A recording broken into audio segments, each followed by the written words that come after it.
The tension. Tampa Bay Spirits presents Haunted Campfire Tales Live. Welcome. Gather around the fire. Get comfortable, but not too comfortable. The true ghost tales are about to unfold. You won't believe this. We are not on Facebook. We're not streaming on Facebook. Oh, no. Huh. And that's where most of our audience is. Well, hi, I'm Rob. I'm Joan. Okay. Can we go out and come in again and see if we can fix it? Oh, wait a minute. We're on one Facebook now, but I don't know if anyone's on that one. No, I'm not. We're not on this one? That's LinkedIn. Oh, that's LinkedIn. We're only on one Facebook and it's not working. Oh, is that our Tampa Bay Spirits Facebook page? Yeah. Huh.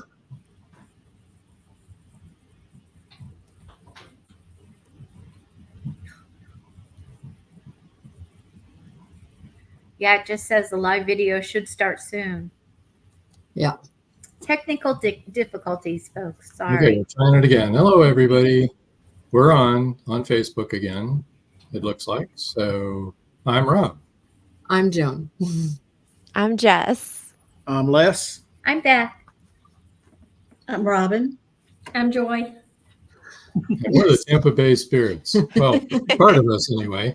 Not the whole team, but a good portion of us. A big portion of the Glad team. everybody's with us. It looks like we're on now on Facebook. So if we lose you off of Facebook, folks, hop over to LinkedIn or YouTube or X. Twitter, Twitter. formerly known as Twitter. I think people probably tried to get in and then had trouble. That So. could very well be. Joe Conjal said he was going to be here, but He's probably having trouble. he's probably having trouble getting on. Oh, well. So I don't want to chat about all the stuff that they... give people a chance. One person's on. That's Yeah. good. That was Yeah. Les. Oh, Les. Les was checking it out, so it was probably him. It was. Not on anymore, though. Huh. Well, we should probably talk about something. On the dead air. I just Mom don't had a want... great opener with, "You're not going to believe this." We're not on Facebook. That was the opening. Yeah. Hello. Yeah. We're not broadcasting. Okay. This is All weird. right. The first time we haven't had an audience. Oh, Sounds like there's something wrong. It does. yeah, well, we're back. We're back on Facebook. We're on all Okay. Split's channels now. It says so we're broadcasting. Yeah. I went off and I logged us back in. So, and it's Okay. showing a green light. So, on with the show. That's what I must say. I've always wanted to say that. On with the show. Na-na-na-na-na. Our topic tonight is, what is our topic tonight? Romantic hauntings and leap year. But I don't think year anybody was able legends. to find anything about leap year legends. Did anyone find anything about a leap year legend? I Well, did. Joy, you did. Who else Well, did? just about like what it meant to people, because I mean, it was, every 4 years you're adding an extra day. And so just what different cultures thought about it, nothing to do with actual hauntings or everything, but just things that people associated with leap year. Mm-hmm. Mm-hmm. And you're supposed to- superstitions and stuff. If you get, Right. superstitions, if you get married on leap year, you're supposed to be doomed for divorce. stuff like that. Let me think back now. So did 50% of the world of the United States get married on the Yeah. 29th? That's really Save on anniversary gifts. it's every 4 years. Every Yeah. 4 years. Yeah, Exactly. Not too That's bad. very true. We had a friend married, born on leap year. It was really funny. I think when he was 50 something, he finally turned 18 and could be bar mitzvahed and be a man. I did read that there was in Texas, but on the New Mexico border, they have a 3-day festival with only leap. You have to be a leap person born on. Leaplings. That's really what they call them. Leaplings. People born on leap year. Yeah. Yeah. And, yeah, they celebrate for 3 days there. Wow. Kind of sounds like the twins thing in Twinsburg, Ohio. Yes. Yes. Or then there's the other one where everybody named Brian has to come. And then this year they had one for everybody named Ryan. They said no bees allowed. They had 1,200 people show up. That's funny. Yeah. There was some. Go ahead. I'm sorry. There was something, but now I just was trying to check and I can't find it, where it said certain cultures, and I think it meant a while ago, had leap months to try and make up in their calendar the time, but I don't remember exactly. I can't see that it worked because they don't do it now. But and I also went to look it up to see if I could actually read it out loud, but I can't find it. So it was like the strangest thing I found about leap year. Oh my That goodness. is interesting. That is. That really is. A whole brand new month. Joe's Yeah, here. it's just bizarre. Joe Angel says, hi, everyone. Hi, Hi, Joe. Joe. Hey, Hi, Joe. Yay, we had someone that got on. Yay. Yeah. We had trouble again with Facebook, Joe. Facebook hiccup. Hey, Joe, I was telling them Paul. about Laura Vosica. Oh, Paul's here too. Hey, Paul. Hey, Paul. Hi, Paul. They were both at the show last night, and so they heard the story that Laura Vosica told, that I just told you guys about that, entity that they found in the woods there. I thought it was really good. And it's funny, Joe and Paul, because Joy said, didn't you talk about some kind of Indian spirits that come and guard? And it's like, Well, I don't know if I actually did that online or if I just mentioned it, but yeah, when we lived in Holland, Michigan, in Wakazu Woods, there were some interesting things that happened, and there was a tree that was right outside the. It was dogwood, and it was right outside the window of the family room, and it was fully bloomed and everything, and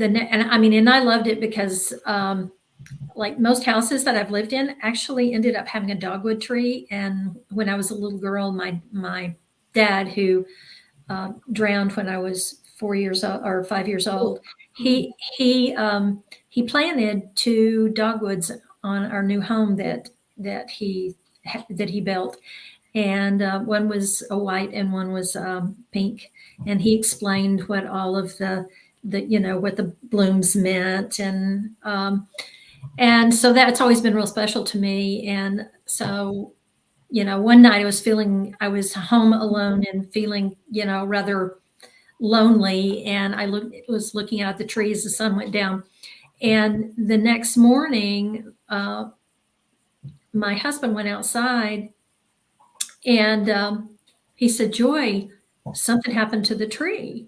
And I went out and looked, and the bottom of the tree, the tree was over, but the bottom of the tree was not broken off. We didn't have a storm or anything. It was just broken off, but it was completely smooth. It was almost like somebody took like a scoop and just scooped it out. It was completely like in a cone, but it was completely smooth. It was the absolute weirdest thing. And all the blooms and everything, the tree and everything was still there. Obviously, I mean, the tree was gone and I was heartbroken.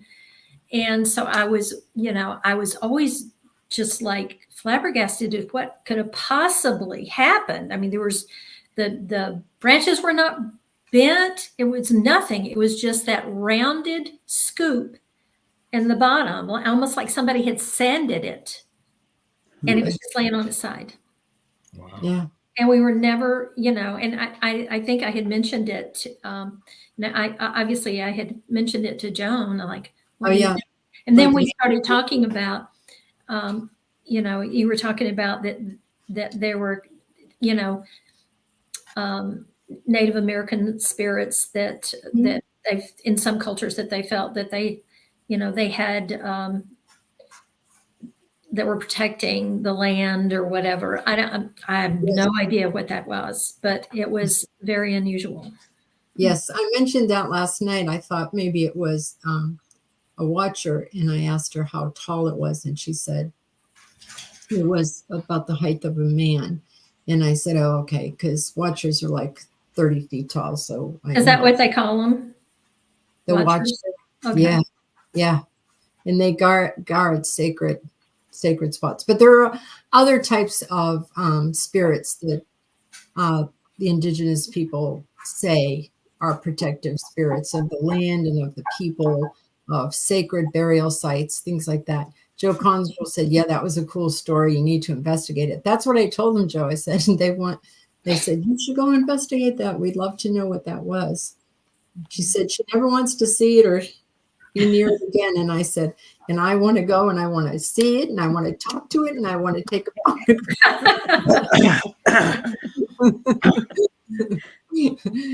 Maybe it was really a Bigfoot. With his arms at his side. Yeah.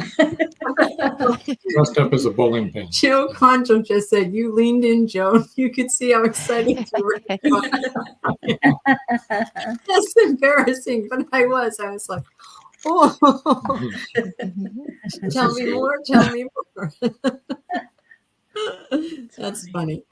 Jesse, you had some romantic stories, and Beth does too. Yeah, I was thinking maybe Beth, you could kick us off because I know this was your Sure. idea. Yeah, I'd love I to just hear what you thought, with February, Valentine's Day, romantic hauntings might be fun. And I have 2 stories, and I also have a personal experience story that I could share. So probably the first one I want to talk about is in Savannah, Georgia, in the 1800s, about 1850. Now, Juliet Gordon Lowe, who is the founder of the Girl Scouts of America, this story is about her home, her birthplace, and her parents. So Juliet, her parents were named William. They called him Willie, and mom was Nellie Eleanor. And they had lived together they had been married for a very, very long time, and had, a cute love story about how when they met, she was sliding down the banister of a staircase, and she bumped it. She landed right on him and smashed his hat, and that's how they met. And they had a love story after that. They married in 1858. And then in 1921, I believe it was, that I got that wrong. 1917, Willie passed away. And of course, Nellie was absolutely heartbroken, and she missed him terribly. And they had such a good relationship. And she had written at one point, "Here I remain very much against my will, without her Willie." So years later, Nellie fell ill after several heart attacks, and she was still in the home where the children were born. and her daughter-in-law had been sitting downstairs while she had taken ill, and the son was in the room with his mother, and she looked up and saw Willie in full body form. She saw him come out of Nellie's room and walk down the stairs and leave as if he was going to go enter a carriage. She was astonished. She told her husband, who told her that was absolute nonsense. Don't talk about that ever again. But another person, a family butler, had also verified the story and saw the same thing. So that Willie had come for Nellie as she was passing away. The son, Arthur, came out and had told her, my mother just passed.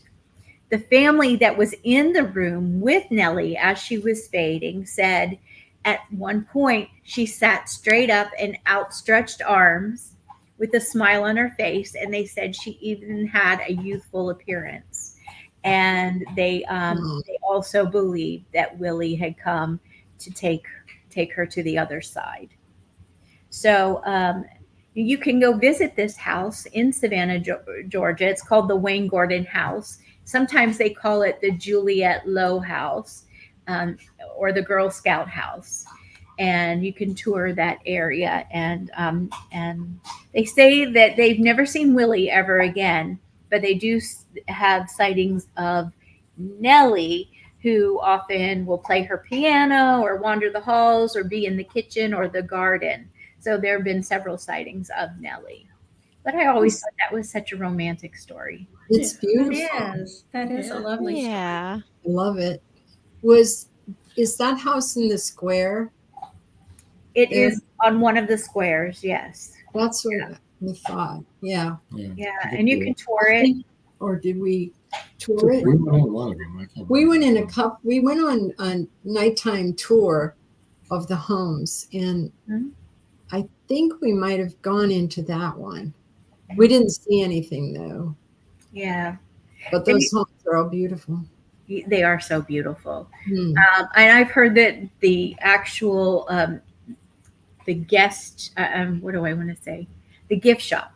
The gift shop is, there seems to be a lot of haunting there, and there are a lot of little toys and gadgets that move in the evening. And we also went on a nighttime tour, so we weren't able to get into the gift shop. But. Right. Yeah. No, nor were we. We went on a nighttime tour.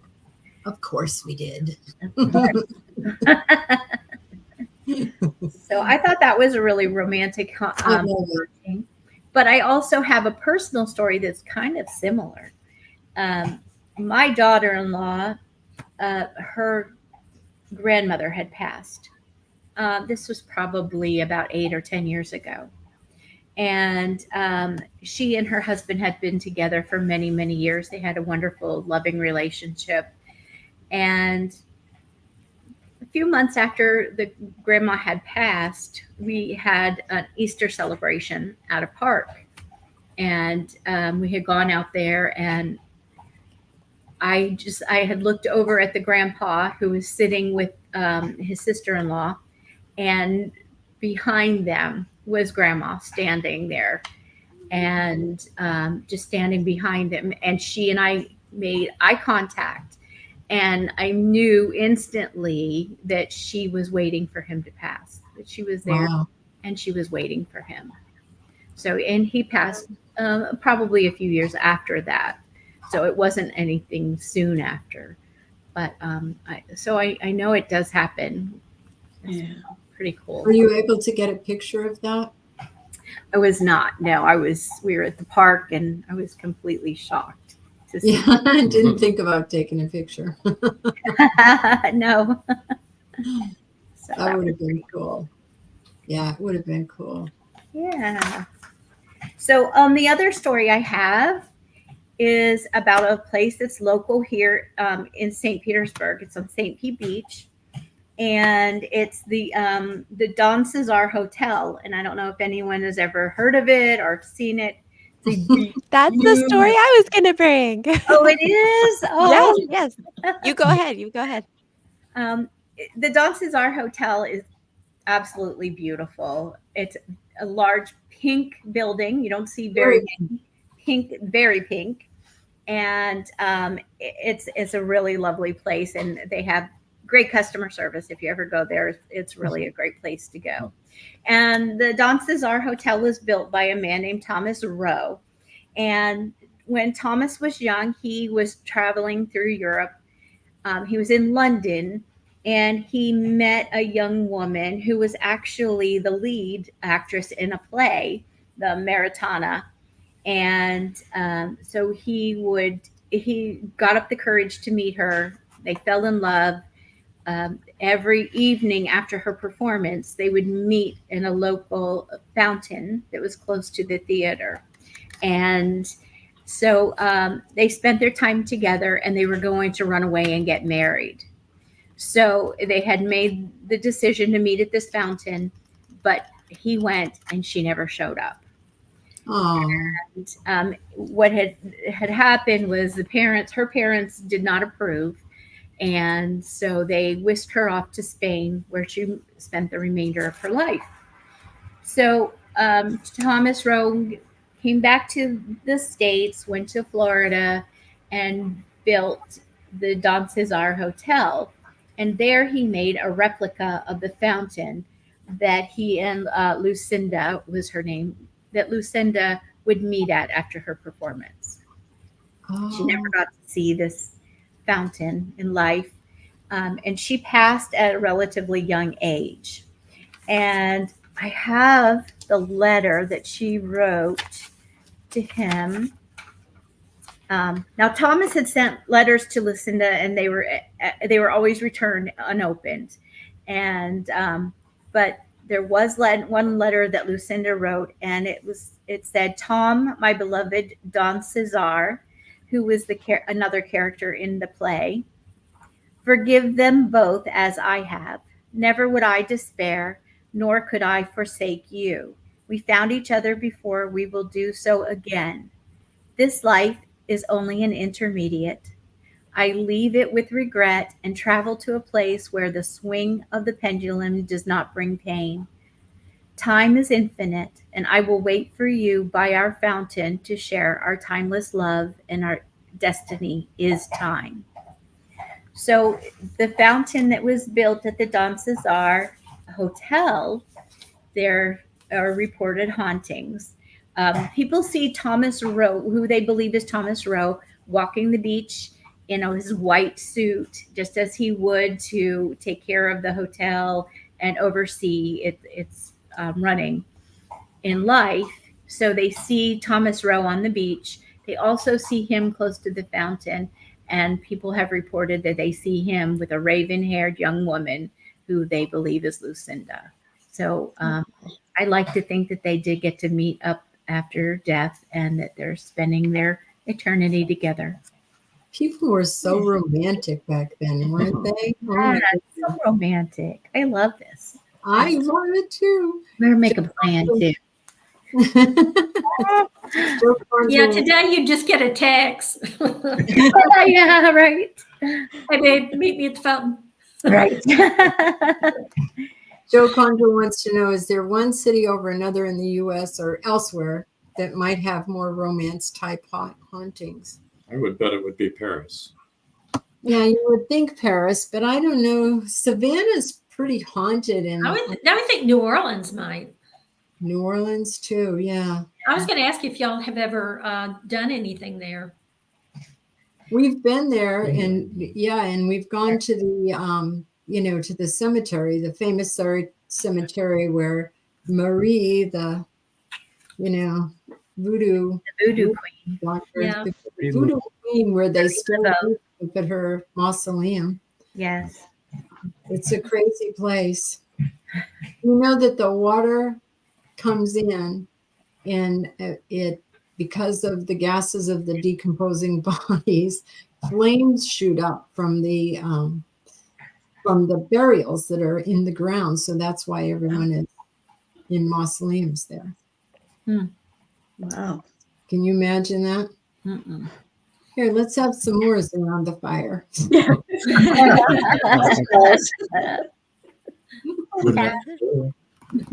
Yeah, I don't know, Joe. I've never heard of one city being more romantic hunting. Savannah to me is a very romantic city, though. I think it's just beautiful, and It's beautiful.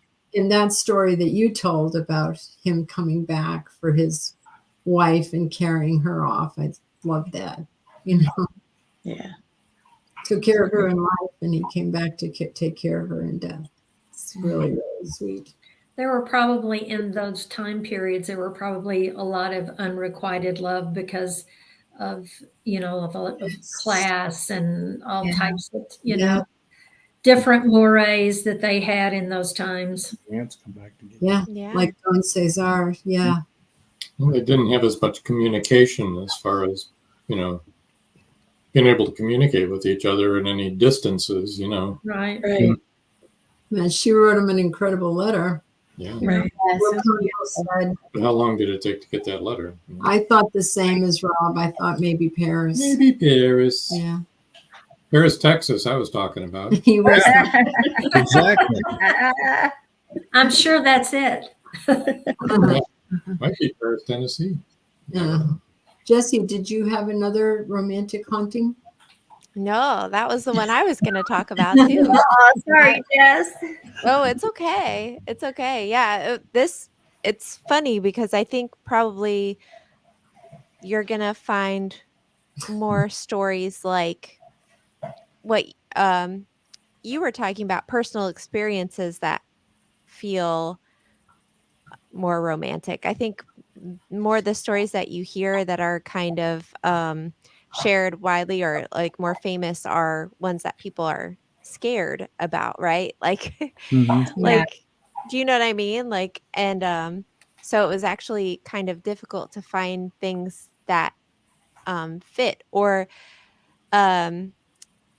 the things that I would find when I was trying to search specifically for them were more like tragic. Like they were more tragedies of betrayal and things like that happening in real life, and then purported hauntings afterwards. So yeah, it's interesting. It was challenging to find more well-known stories about this type of thing. And you think It's not like they get around in a campfire and start telling romantic Yeah. stories. And then it was so sweet. Oh, With the light under your Marshmallow in the face. fire. all the girls would like it? Joe Concho said maybe Magnolia Bluff, LOL. There you go. Well, I'll tell you what, Joe. It's funny that you said that because one of our ghosts in our story is 100-year-old ghost. He wasn't 100 when he died. He's been dead for 100 years, and he only wants one thing, and that's to get back to his Amelia, the love of his life. And No spoiler alerts. yeah. Oh no, I'm not going to give any spoiler alerts. Read the book and see if he gets there or not. Morning all, you must be in Australia because it's even here. Good morning. Your name isn't coming up. Your name so isn't coming up. if you Yeah, want to make a comment, put your name on. That'd be great. that would be awesome. Then we'd know with whom we were speaking. We know a couple of people in Australia. Yes, we know. Not sure with whom we're speaking. Could be Robert. It could be Paul. Could be Jack. Could be a lot of people. It's Robert. Hi, Robert. Good morning, Robert. We were just telling romantic ghost stories and said that we didn't have a whole lot of them. But also, wasn't one of your coworkers going to maybe have a story ready, but didn't maybe? I don't know. Are you asking if I have any write-in stories? Yeah. I don't today. Can you make one up?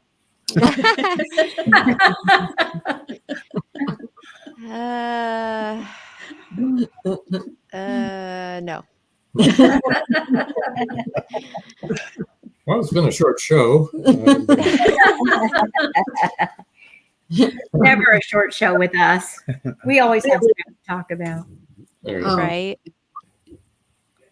Well, yeah. I mean, so as long as we're done with all the romance.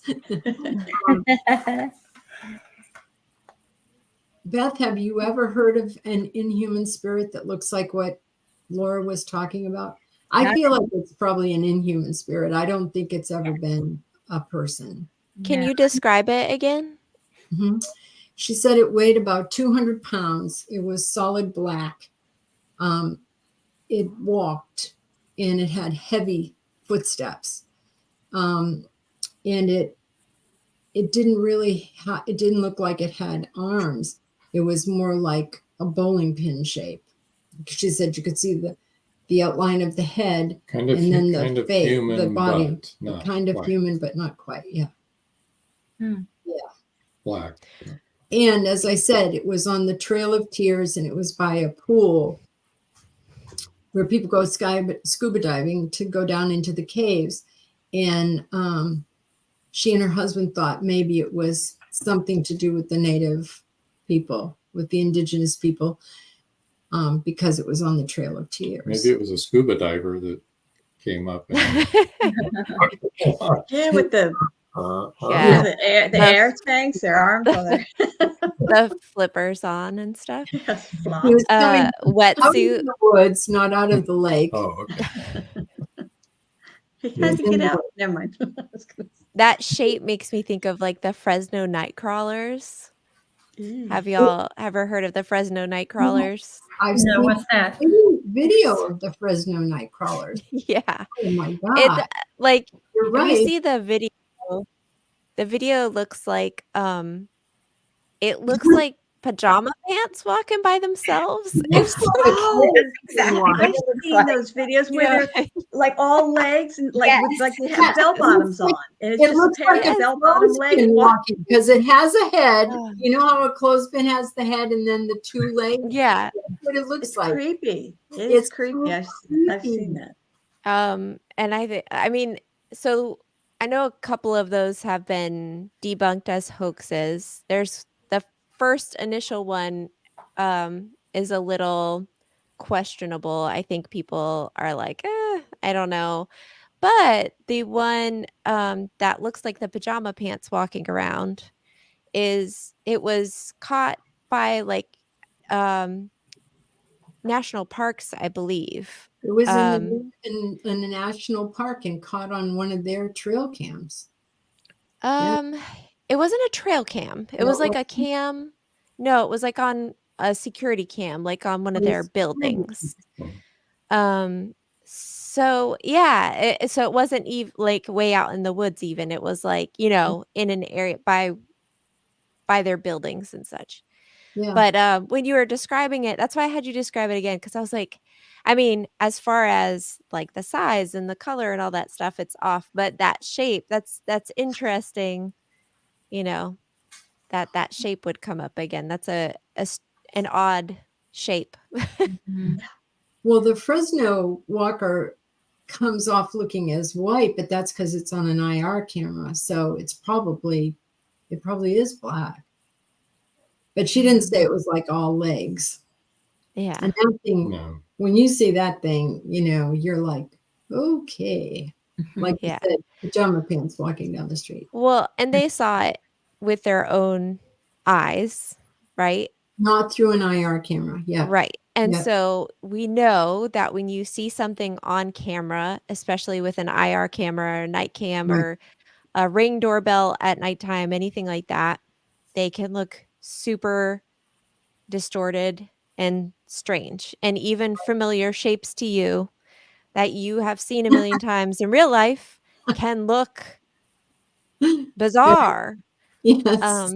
Yeah. And so I think it's important to keep that in mind when you're thinking about things like any of those strange videos caught on camera, right? Of like what is this strange creature, and stuff like that.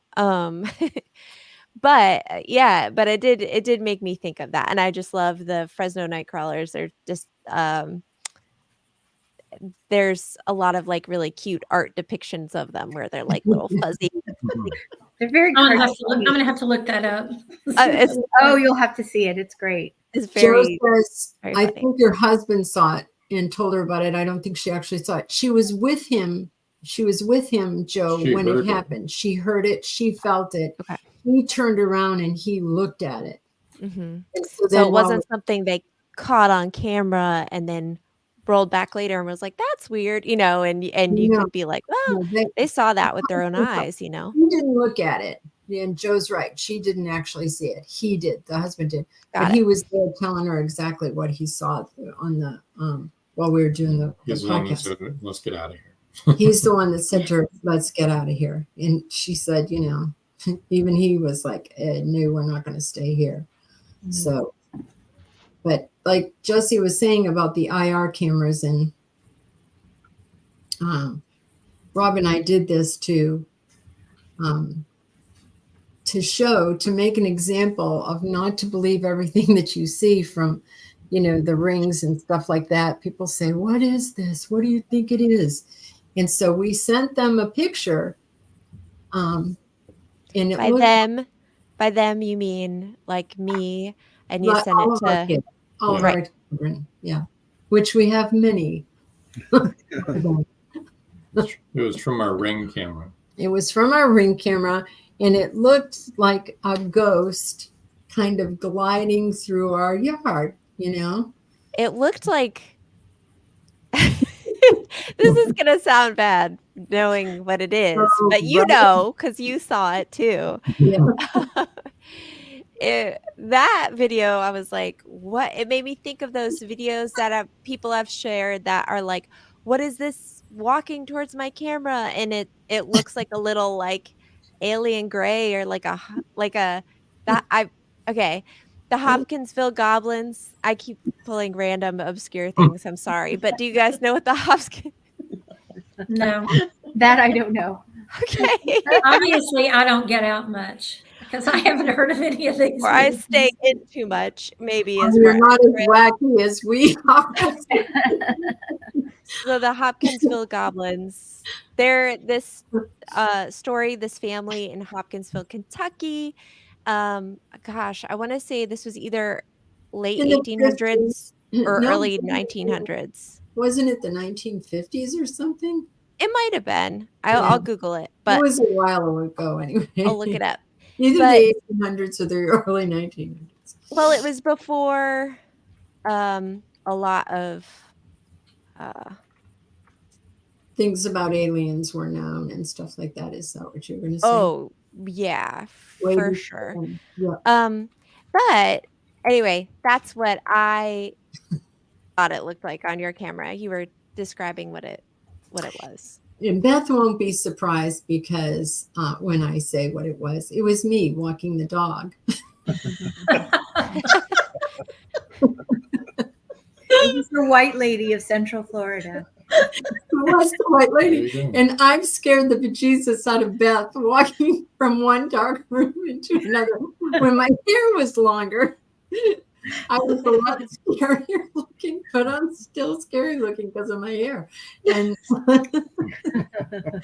and especially our eldest daughter in California was like, oh my God, Mom, I think you have a ghost. You have a picture of a ghost. You've got to send it into, I know what she watches, Paranormal Caught on Camera.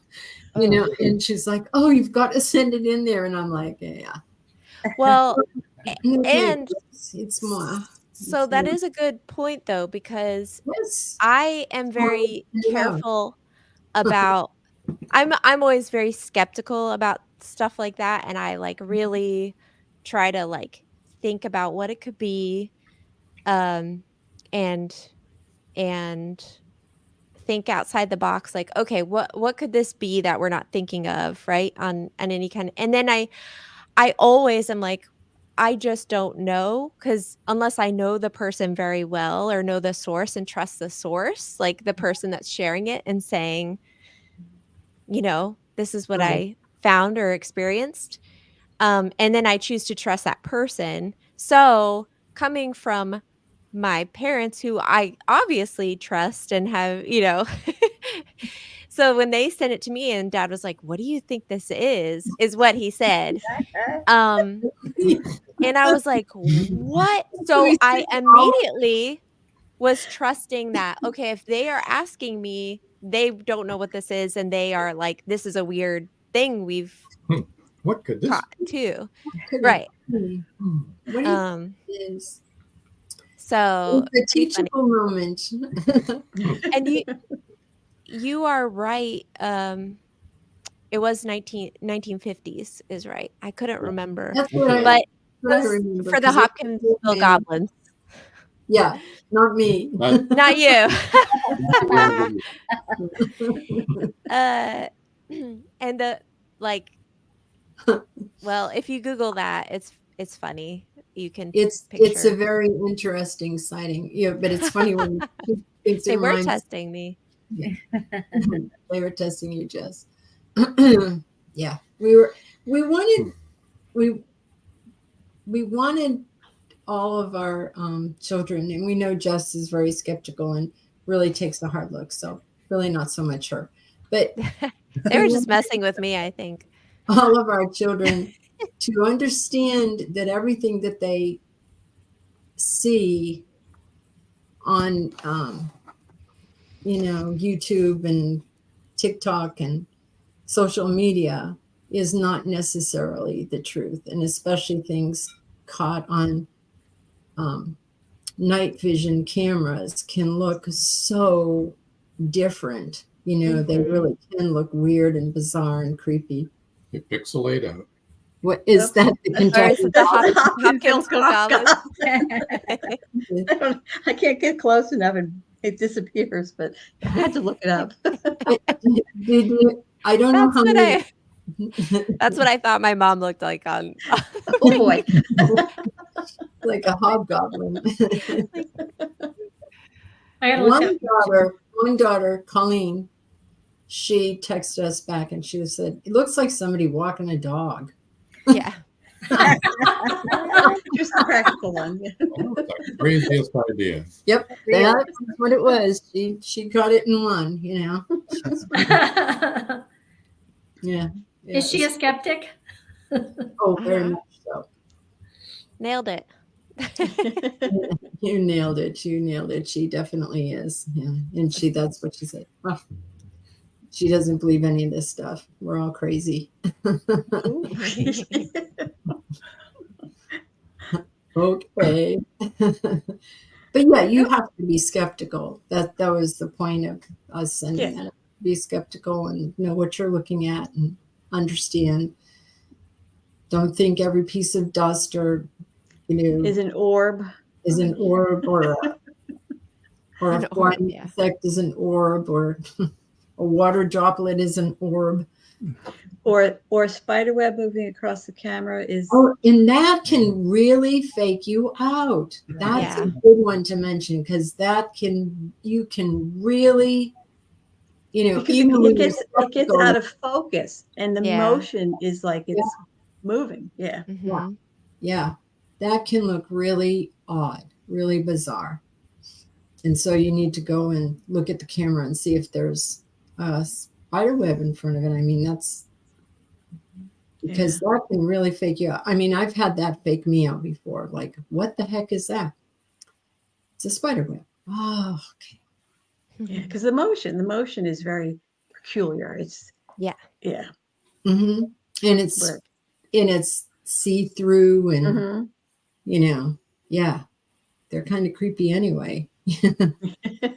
Never mind at night on a night vision camera when you're thinking the place is haunted. It's like, oh. Yeah, it was funny trying to look up these stories, and that now I'm trying to remember. There was a place in Savannah, I think it was, because that is also a place that I tried to look for stories in specifically for the romantic hauntings. And you know, like I said, I was coming across a lot of tragic stories. Right. And then one of the stories was about a hotel that you can stay at, and it has like a benevolent ghost, you know, like a nice by all accounts, like they're like, "Oh, this it's a friendly entity." But he he likes ladies, and he will women that have stayed in this specific room have said that they have experienced him, or someone that they cannot see, sitting on their bed and then stroking their hair until they fall asleep. And Oh, that would and it not was make you fall That'd be asleep. very restful, wouldn't it? Yeah. I'd like to see somebody lay there till they fall asleep with something strange rubbing their who are these women? That They you were can't like see. they said they were startled at first, but then it was nice and quite It was so soothing. And I'm like, pleasant. So- who is they? I was going to say, can I meet that person? Yeah.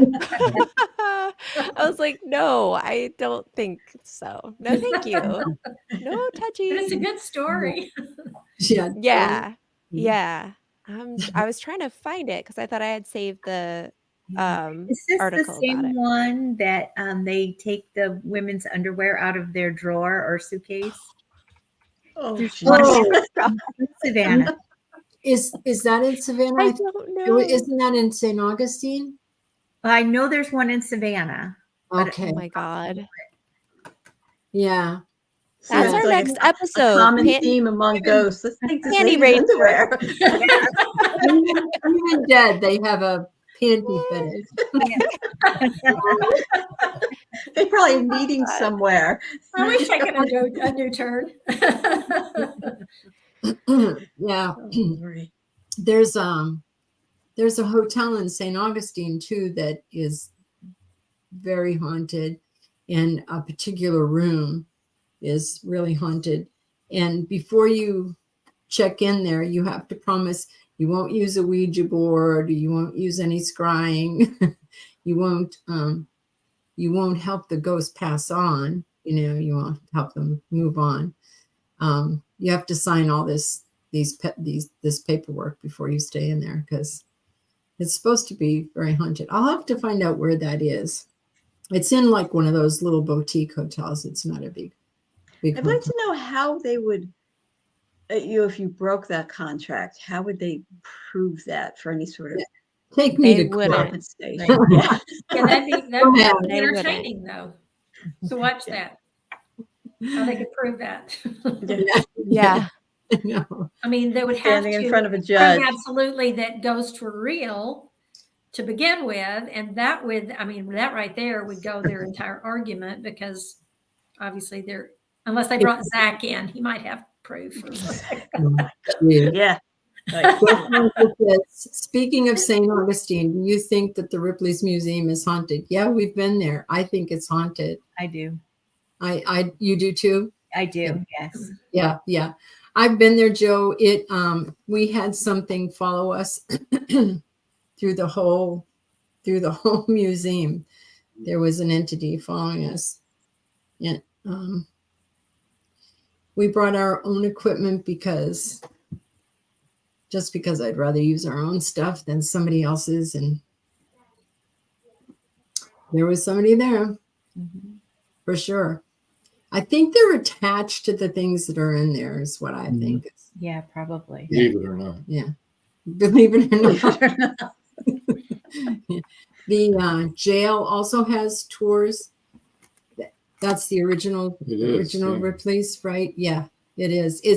It's pretty cool. It's really old. Everything in St. Augustine is really old, and it's pretty cool. We've also investigated at the fort there, and we talked to the rangers and asked them if we could do an investigation, and they said yes, and they told us all the places where they'd all seen spirit. And while we were there were people walking around and everything, and a couple came in and heard us talking with somebody that wasn't there.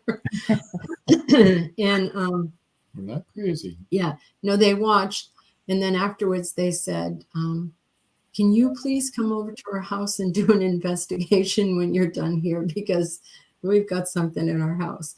But we were on vacation with Jessie and her family, and then our son and his family. And we said, oh, we're on vacation. I'm sorry. But it's a pretty haunted place. And the fort's really cool too. There's definitely things at the fort. Yeah. And the cemetery house. at the city gates. Anyone I've ever talked to about going to St. Augustine always has a story to tell about that cemetery at the city gates. And we have Ooh. lots of great photos from there also. I've And never been to Cool. St. Augustine. Oh, it's it's cool. It's really cool. Nice. It's so cool. We've investigated at the lighthouse there a number of times. It's so great. That is a really great place. There's an identity that identifies as Pete, that he was a lighthouse keeper.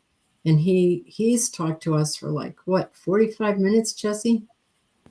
Yeah. It's a long Do you- time. Do you remember that when we were in the lighthouse in St. Augustine, in the actual lighthouse, Mhm. and we were like, we knew that there were only a certain amount of people in at a time in the actual lighthouse itself.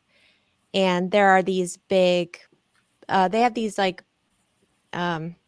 buckets that they have weighted to simulate how heavy the oil was that they had to carry up all the steps in the lighthouse. And so they're like, you can just pick them up. You can't like really take them. They're like tied down, but you can lift them up and let them go to see, how heavy it was. I'm doing a lot of hand motions. If anyone's just listening, there's a lot of pantomiming always. I can't help myself. But so anyway, you can pick up these buckets and they're really heavy. And we were like the only people in the lighthouse, and we were down a few levels, but before where that landing is, about midway in the lighthouse, and we heard a really loud slam, like somebody had picked up the bucket and let it go, and there was no one there. Mhm. And like we checked, like we were there was nowhere for anyone to go. No, it's the lighthouse. Yeah. They're up, And same stairs down. that thing isn't like rigged or anything mechanical on it, like it's just a thing that you have to manually pick up and put down. So that was really, really cool at the lighthouse, and it was really loud. Like Well, there was no mistaking. in there, so it echoed through Yeah. the whole thing. Yeah, because it's on like iron, like Iron. Wow. staircase. It's a metal staircase. So Didn't that was the really lights go on up there too. One of the motion lights went on after that, remember? Mhm, Upstairs, mhm, mhm. up higher Yep. on one of the other landings after that happened. Yeah. Condrel said he was close by there once years ago. The business I was working for had a week-long seminar meeting at the World of Golf place. You should have gone to the lighthouse. I mean, it's really cool. It is really cool. And I think on Friday nights, they used to do like ghost tours where people can go and they'll give them an EMF detector to use and stuff like that. Mhm. And we brought our flashlights, of course. And he talked to us for, I think, close to an hour, 45 minutes to an hour in the basement of the lightkeeper's house. Mhm. And after we had told him, okay, we've got to go, it's getting late, and stopped talking with him, people were saying, oh, that's fake, and they have it rigged. And a man said, can I look at your flashlight and take it apart? And we said, sure, go right ahead. And he did. And he turned around and he said to the people, this is just a regular flashlight. There's Yeah. no gimmicking going on here at all. And I he don't- was trying to get it to do what Oh, was yeah. happening. And Yeah. like, he was like, I remember his face because he was like, let me see. Let And he me was see. like looking at it and he was like messing with it. And then he's like, this is like, he was like excited. Like, he was like, this is just a regular, he was like trying to like show everyone, you know, Yeah, like, everybody oh my can God, It's a regular flashlight. can't believe it. It was pretty It's very excited. funny. Yeah. And I mean, you know, for the first time that you see a flashlight turned on when there's nobody there to turn it on, it is a lot of fun. Yeah. It's It pretty is. Yeah. exciting. Yeah, it really is. But he was going to show that, you know, well, this is how they do it, and I can do it, and I can make it happen. And he was like, Yeah. oh my gosh. And then he was like, oh my God. Yeah. Oh my God. Oh my God. All right, look at this. Look, I'm telling you, it's really a real flashlight. So, but I need to call there. I need to see if they'd let us do a private investigation. Yeah. One of the That would be super fun. Yeah. Definitely at the house. That would be really cool. Yeah. Yeah, we've always had more activity there than we have had in the actual lighthouse, except for what Jesse said that night when we had the motion light turn on and then the oil can was slammed down really loud and it echoed through the whole place. It was a little startling. Oh, yeah. Did you have the place to yourself? No, No. everybody had gone over to listen to another lecture. I mean, we've been there like 4 times, so we just go where everybody else isn't. And Well, they'll you know, take certain people into certain sections at a time. So they'll be like, okay, if, you know, you want to go into this area, you know. Small groups. and we'll go Yes. where there's no crowd. And I remember one time one of the docents there came down to the basement and said, I thought I'd still find you here. Yeah. We were like, yeah. Yeah. We'll leave. We're done too. Don't worry. And also there's some activity outside, though we've never experienced that, but other people have. Mhm. It's children. And I think there Right. were 3 children that were drowned there. Yeah, Yeah. they were Yes. the lighthouse keeper's kids, right? I think Yeah. that's how the story Yeah. goes. Yeah. I was able to see the swings moving. Ooh. A Swings. lot of people say that. We've heard that. That's cool. With less swinging in them. No, I made him stay away. You go over there. No swings for you. We've watched the swings trying to Yeah. see them move, and we've never No. experienced that. That's really cool that you got to see that, It is. because a lot of people see it. A lot of people talk about that. I think a lot of people hear the oil can dropping too. I I think didn't hear that. I felt the presence of the lighthouse keeper, a male Yeah. presence, yeah. but we were not able to go inside the innkeeper's house. We had to just stay outside on the grounds. Oh, The tour that we chose, I guess, was only allowed outside. huh. So, Okay. and I really wanted to get inside the house. Yeah. Yeah, I think it's more haunted than, you know, the lighthouse itself or the grounds. There's even a room that's like they use like for a lecture hall or a place where they can teach things, and they don't even bring the tour into that room, and that place is really haunted. They let us go in there. Hmm. And you can talk to different people there.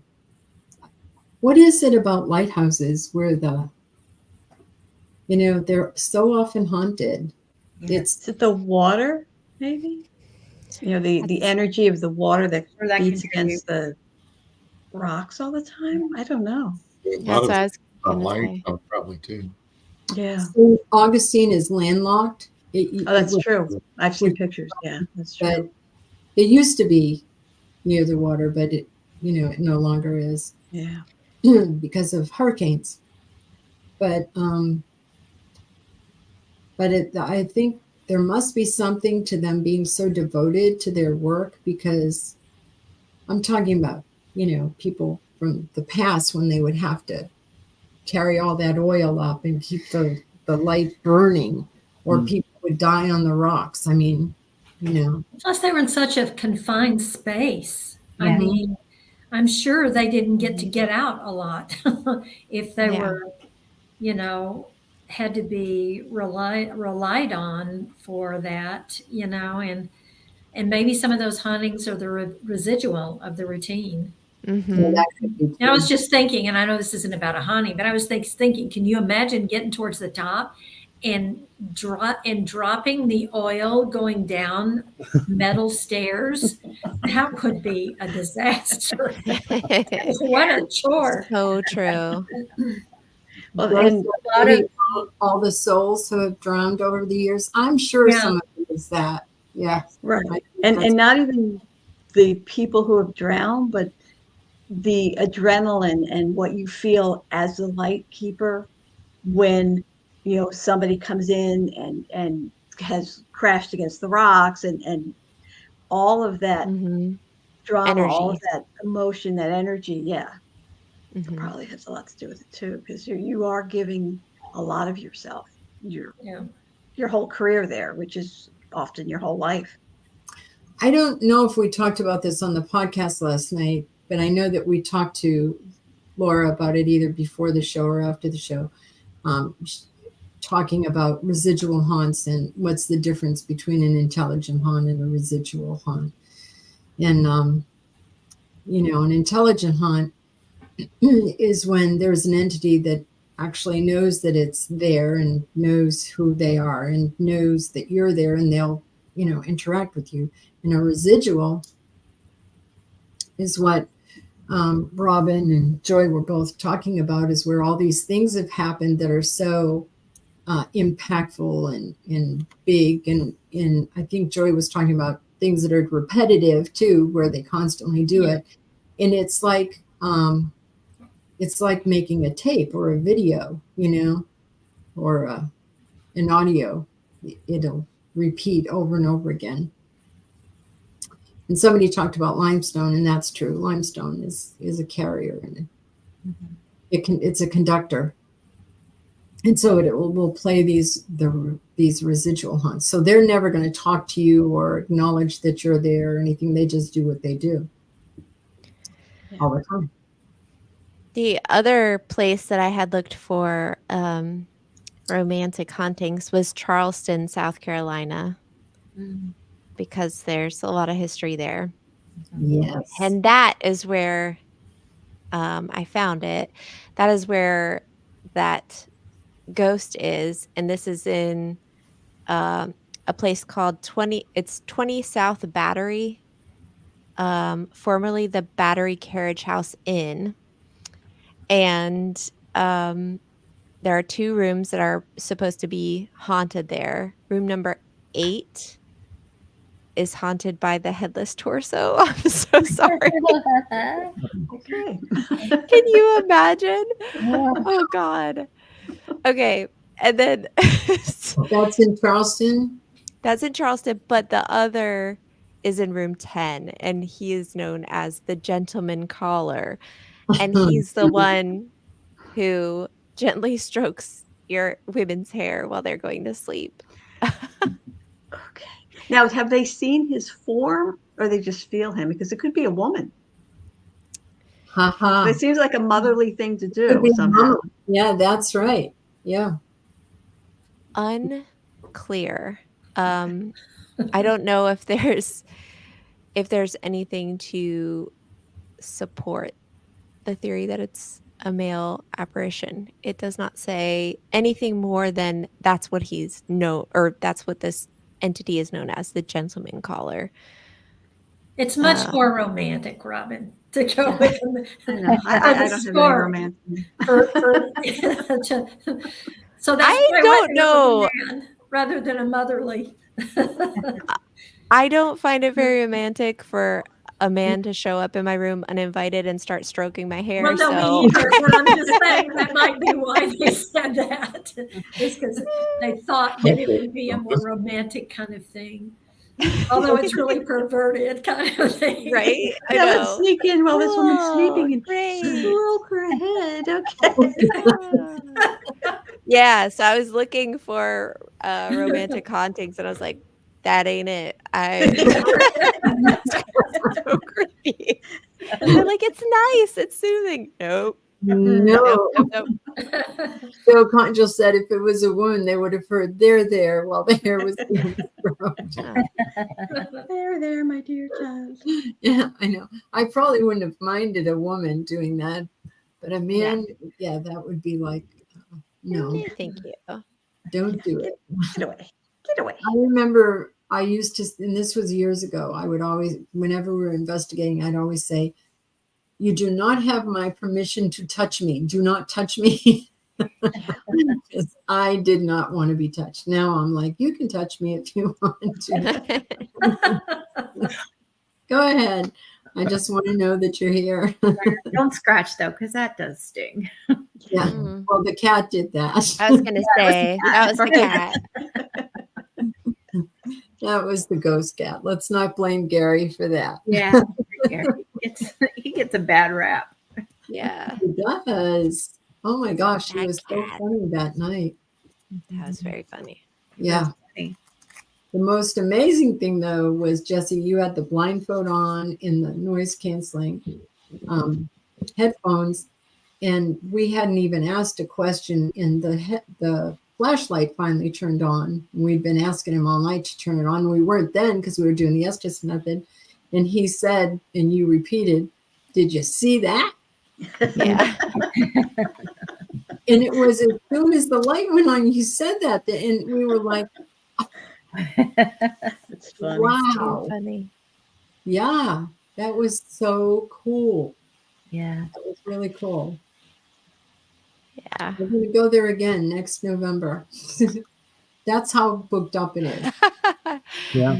And how much we enjoy ourselves there.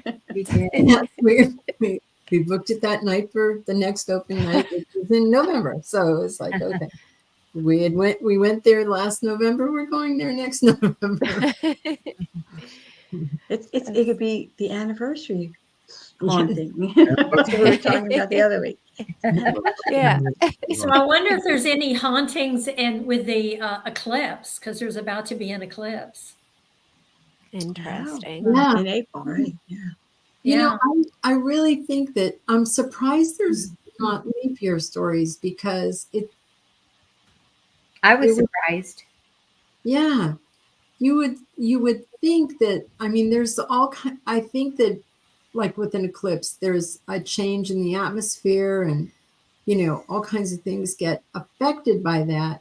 And you would think that you would see more spiritual things happen during that, more paranormal things. I would think so anyway. Yeah.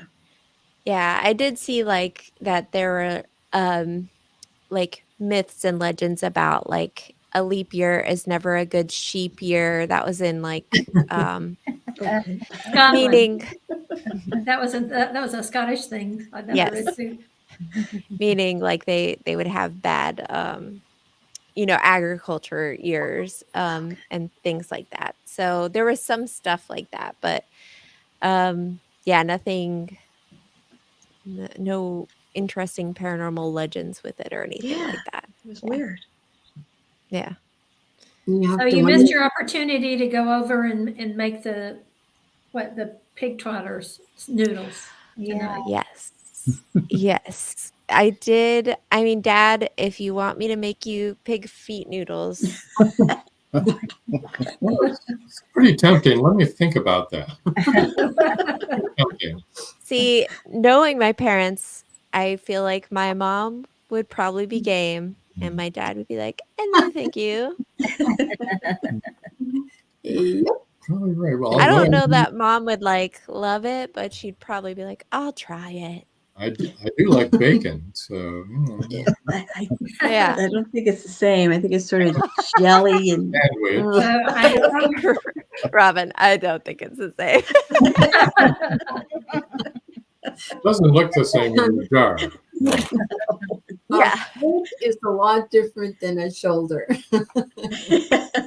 Yeah. Although, like, oh man, like if you get like pho or like ramen with like pork belly in it, that's really good.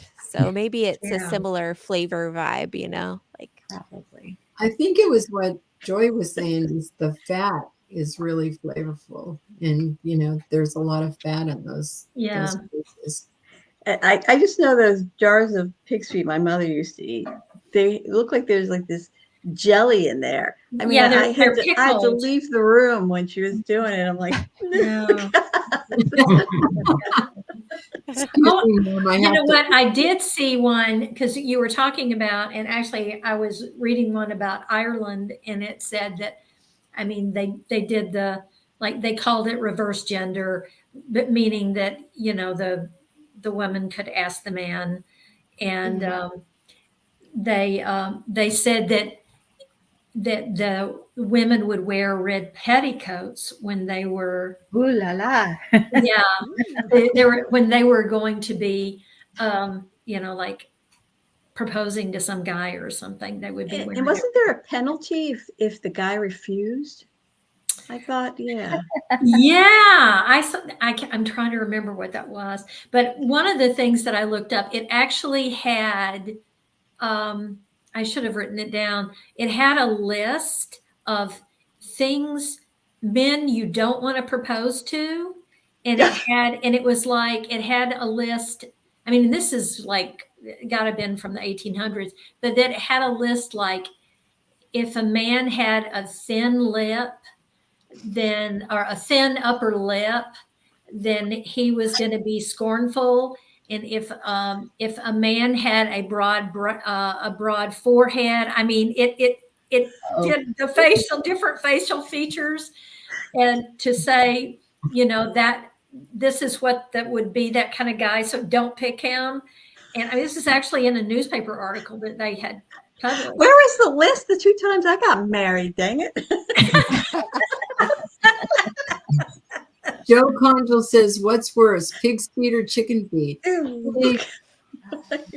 And then Joe goes, yeah. this is on the list. If a man stroked your hair in the middle of the night, Yeah, don't marry him. don't marry him. I don't think that's on there, but it said Well- if the man has a twinkle in his eye, that was a good one. But I mean, it listed these characteristics, and that was just hysterical. But it was real. I mean, it was really things. Oh, I know it's real. My grandmother.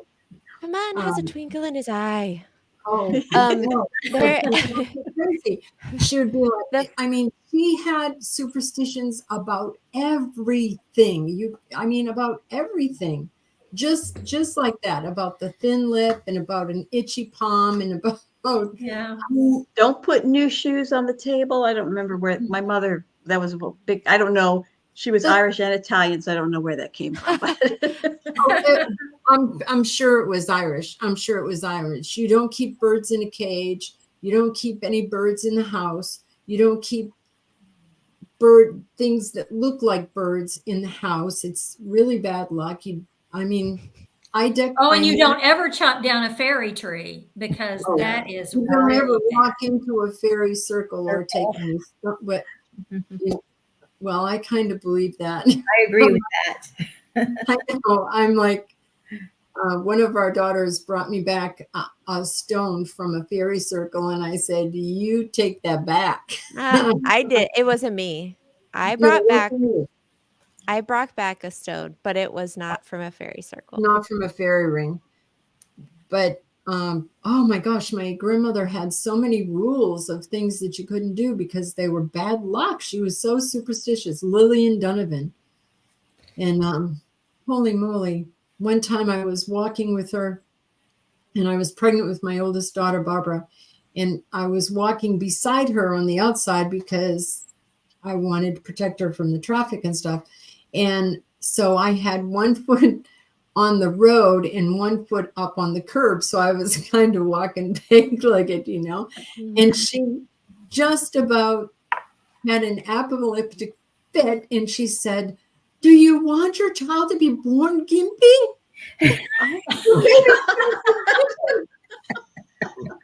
Don't be walking like that. I don't And I'm think you like, can say that on the air. oh my God, Grandma. Yes, you can. Oh, Oh, Joe wants to know, what does a fairy tree look like? It's any tree that there are fairy rings, and it's a real thing in Ireland, and it's the land that the fairies own and that they live in.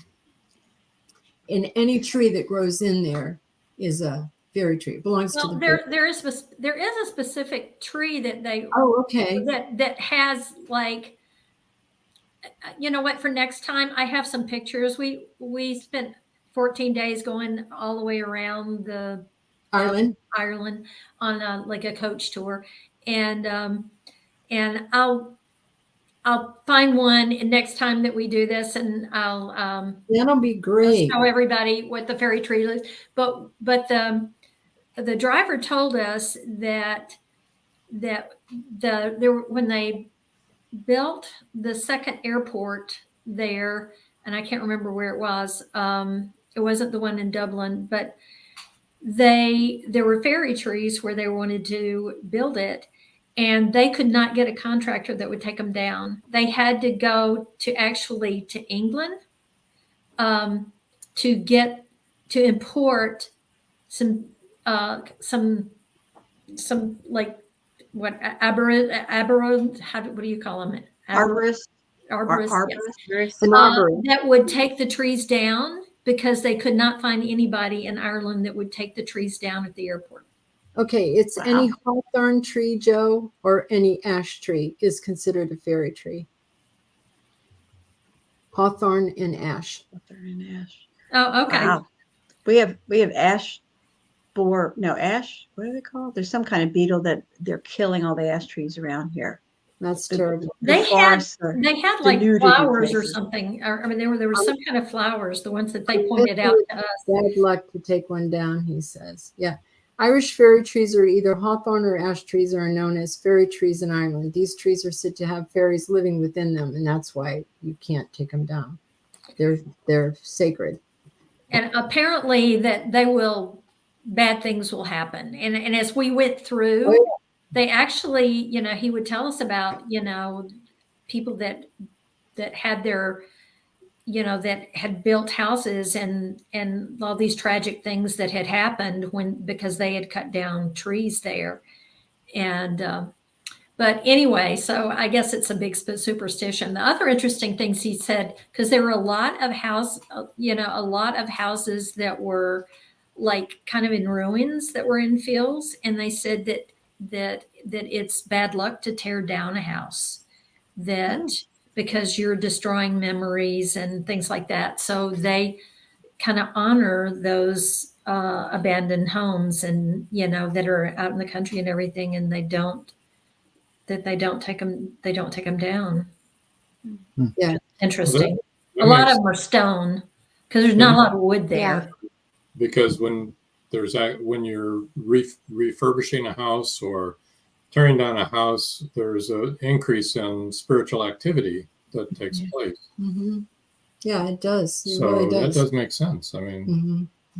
Well, the Irish also believe in elementals and are modern day Irish people. I'm not talking about in the old days. They're not going to do anything to disturb any of the elementals. So, the spirits of the woods. Right. It almost seems like this part of the broadcast should be replayed in On March. St. Patrick's Day. I was gonna say, we could do a whole thing on on St. Patrick's Day or something. Yeah. Or like maybe pick a region and like talk about the different things that they have in different regions or something that, you know, that are Irish like hauntings. spiritual and stuff like that. But yeah, I think it's it was easier to find than leap year, Leap year. whatever the heck we were looking for.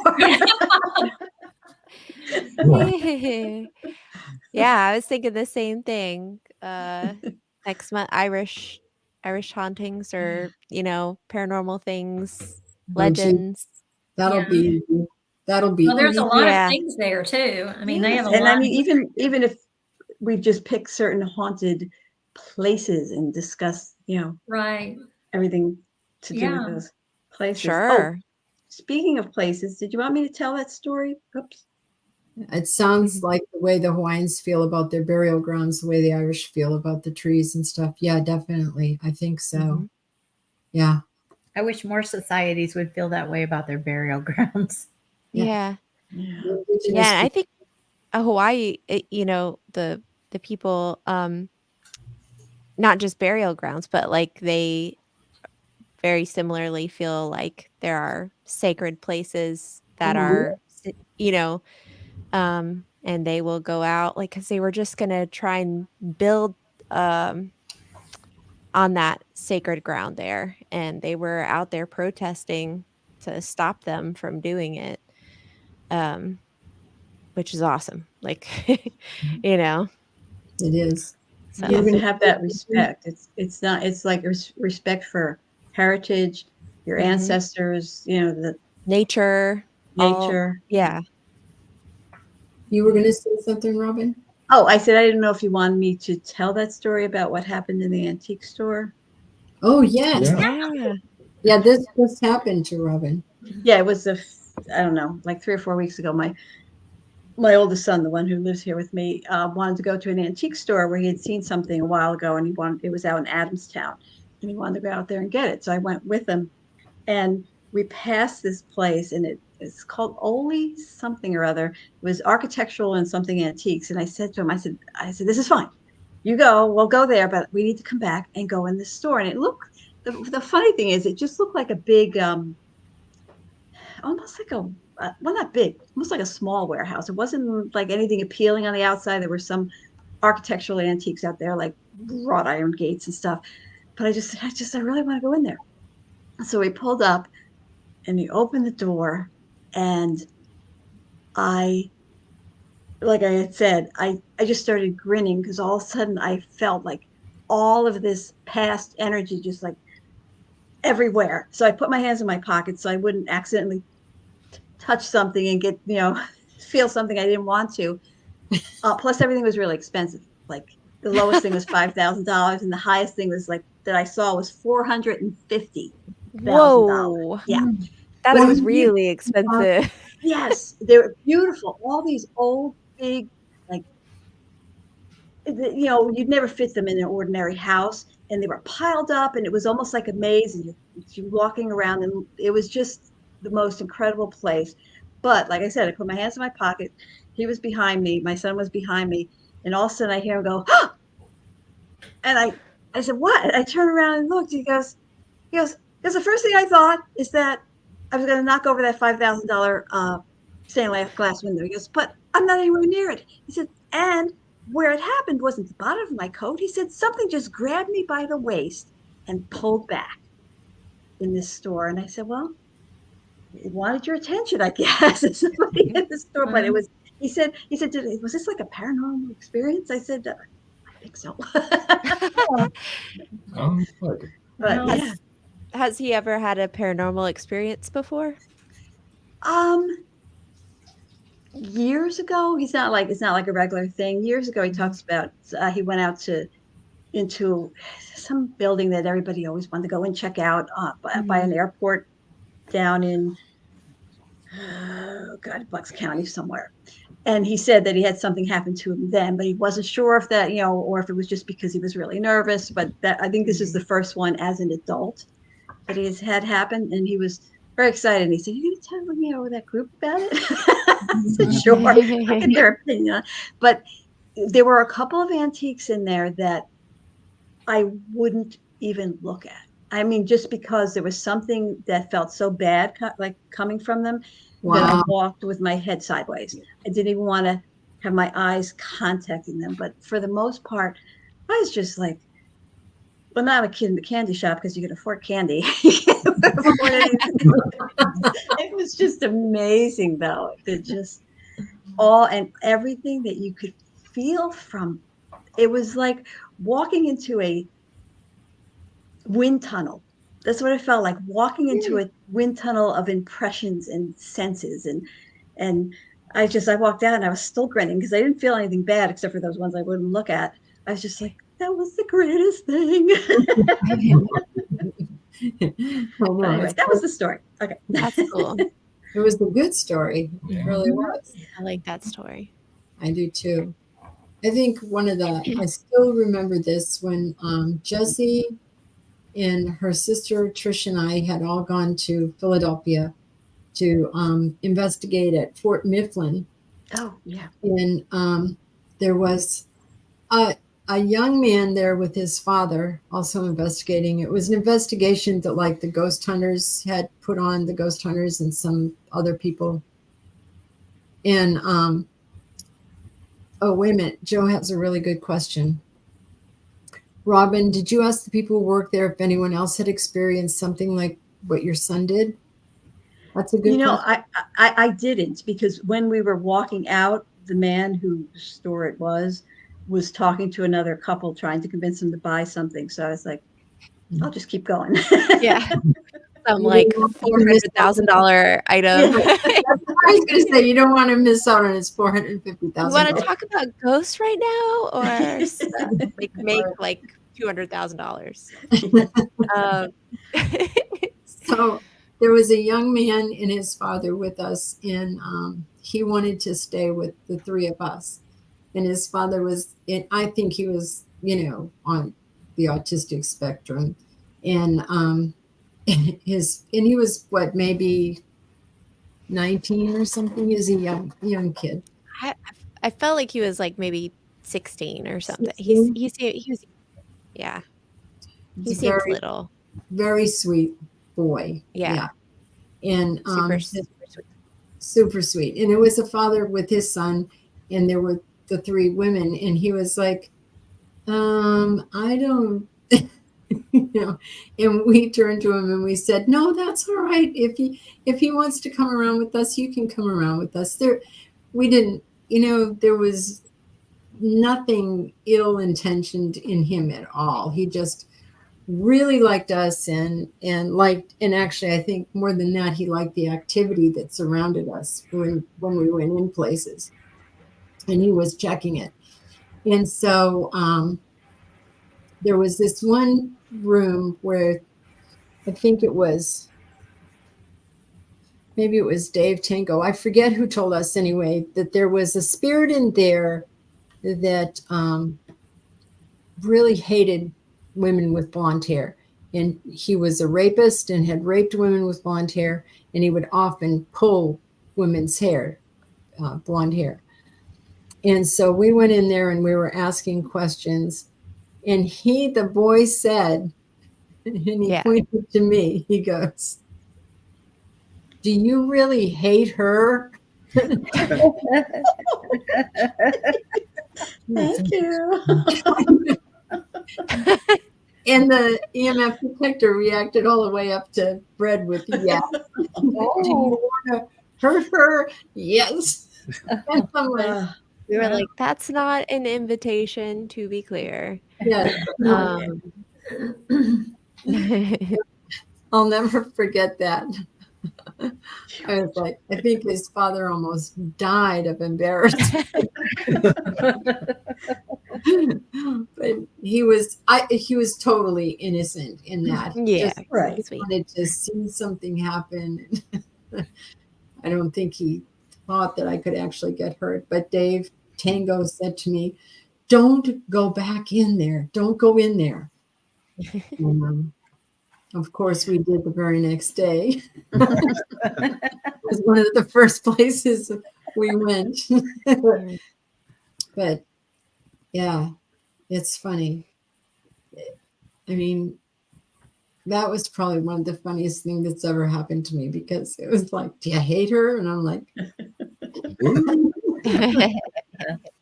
Well, to him, it made sense. He just heard what was said, and yeah, it's like, oh, well, her. You hate her, right? my hair is not blonde, it's white. Oh my goodness. That was crazy. Yeah, he's a rapist. Great. Thanks, kid. Oh, this is not a ghost thing, so I probably even shouldn't. Well, I will, because it's about people sensing things. Oh, yeah. And years ago, when my oldest son was young, he had a friend that he used to hang around with a lot, and I hadn't met his family or anything. They just knew each other from school.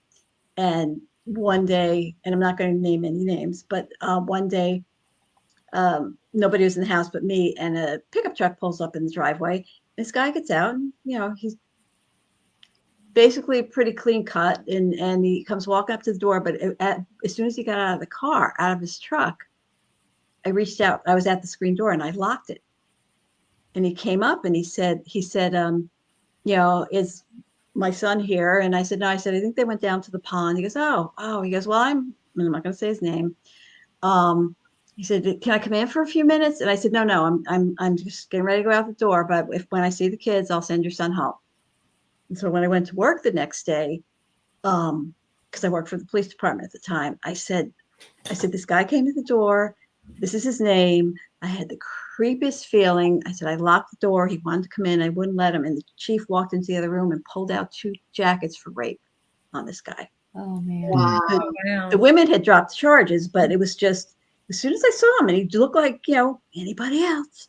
And I just was like, click, and locked the door, because I got such a bad feeling from him. Yeah. And needless to say, then I had to keep my son away from his son without telling him, because I worked for the police department, so I wasn't allowed to tell him anything. And it was a little bit of a rough period. But anyway, I'm sorry. Oh. It just made me think of No, it. that's Trust your it's instincts. interesting Yes, that always. animals can pick up some of those things. Yeah. And I had like the most wonderful, docile, big golden doodle, and he was, he was like almost 110 pounds. But I mean, the kids in the neighborhood used to come and they'd just knock on the door and say, "Can we play with Zach?" And they would just come in and pat him and everything. And I mean, he was almost as, he was almost up to their to their shoulders. I mean, he was so big.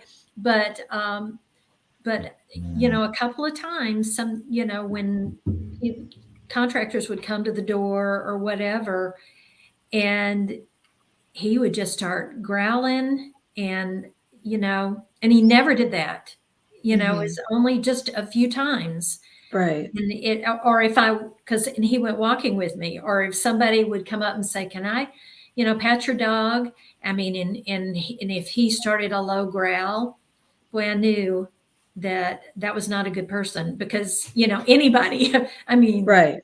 the kids could have ridden him, Mm-hmm. Yeah. but it's really interesting how they can pick up on things like that too. Yeah. Yeah. I know in England they've done tests, and the tests have said that they feel like dogs are psychic with their owners. And it's when he's out and he comes back to the house, right? I can tell when he's driven into our little neighborhood, because the dog jumps up and she goes over to the window where she can see when the truck pulls up, and she waits there, and she'll be there for a few minutes, and then he pulls in and she goes over to the door to greet him. But she'll know when he's away, a couple of miles away. My cat, when I was still in high school, my stepmother said that the cat would, I worked at night, and she said the cat would be sound asleep, and he'd wake up and go to the door and sit there 10 minutes before I walked in the door. And I wasn't always coming home at the same time. Sometimes I'd stop and do something else, and he would just be sitting there, and she'd know I was on my way. But Yeah. yeah, it's amazing. Animals are amazing. Yeah, there's that show, it's like The Secret Life of Pets or something like that, and they Mhm. did all these studies with animals, and they found that like dogs can sense their owner's heartbeats, and they can like detect you when you're like a mile away from the house or something like that, like Wow. when you're returning. Wow. So, and same thing with cats. So yeah, I think your cat was really like, Attuned. it wasn't a to what- coincidence. It wasn't just like Right. she was like guessing, like I think she really was, feeling that you were approaching. Joe Conjal said, it's weird. My dog knows when I'm coming down the road in my car before I get there. Mhm. Yeah. Yeah. Yeah. Like My- just And like, they actually really do. Like Mhm.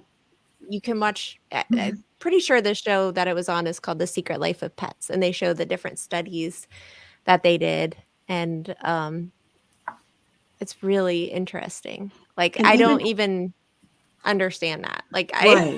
like what? How? And like cats, they purr to heal themselves, but Mhm. also to heal others. And when I had uh, I had I had a thyroidectomy. Is that what it's called? Because from Mhm. cancer, quite a few years ago now. And my cat insisted on coming and laying across my neck so gently I couldn't even feel it, and he would just lay there and purr on it. Oh, wow. Mhm. Yeah, it's like, I got you, Mom. Yeah. I like got that. your back, or your front, or your neck. Yeah. Our Yeah. cats are the same. And Soren, my 11-year-old, he like if he's ever like upset or whatever, he's like Valkyrie, that's one of our cat's names. He's like, she's always there for me. Like she will always know when he needs love and attention, and she comes and just like tackles him pretty much, and just Yes. climbs all over him and purrs, and it's really, pets are amazing. They just Joe My, Conjal said, the thing that freaks me out though is when she gets real clingy. It makes me think I'm about to get sick or Yeah. die. So why so Yeah. clingy sometimes, but not other times? That's a Well, good question. another thing about pets is they're really good at masking their own stuff. Things going on that they might be fighting something in their own body, like an illness or something, and you might not know it, right? Because they're really good at masking those kinds of things. So I worry about that when my cat's like extra clingy or acting a certain way, like maybe they're doing it for themselves too, like I need a little right. extra love. Mhm. I every morning my dog sticks her face up to my mouth, and I'm like, do you smell me dying or something? Hurts my was my breath that bad?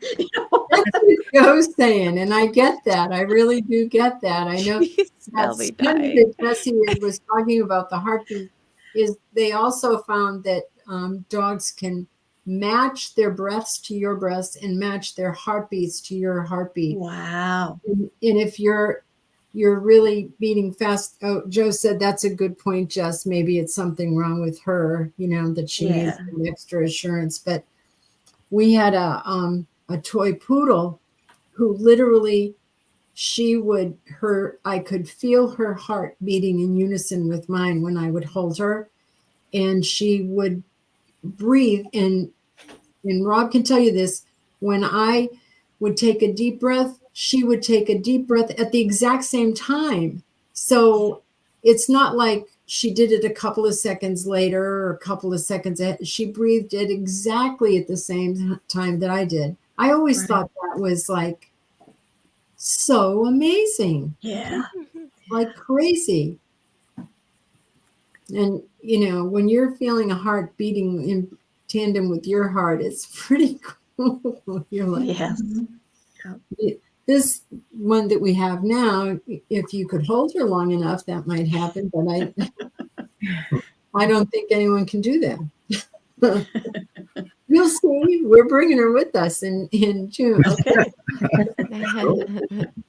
What does it mean when the cat takes a swipe at you every time you walk by? Doesn't like ya. She wants to play. I was afraid of that. Spicy cat. That's funny. Well, I think we've probably talked long Yeah. enough. Unless anyone in the audience has a question they'd like us to try and answer, we'd be happy to. Or we have any more stories? Yeah, or any This has been a potpourri. Yeah. potpourri. It had to be a potpourri. Because it's leap year. But it's fun. February Fun to do a potpourri. potpourri. We always seem to come around to pets, though. I know. Yeah. I Because think they I need so much. think animals are amazing. I mean, She's I think they're wonderful and amazing. I'm always just so blessed by things Yeah, that I read and see. And about not only the ones we have as pets, but I just think animals in general. yes, Yeah. Are the whales, most and amazing. porpoises, and gorillas. You hear all kind. Oh, Rob and I saw this picture, a photograph that made me bawl like a baby.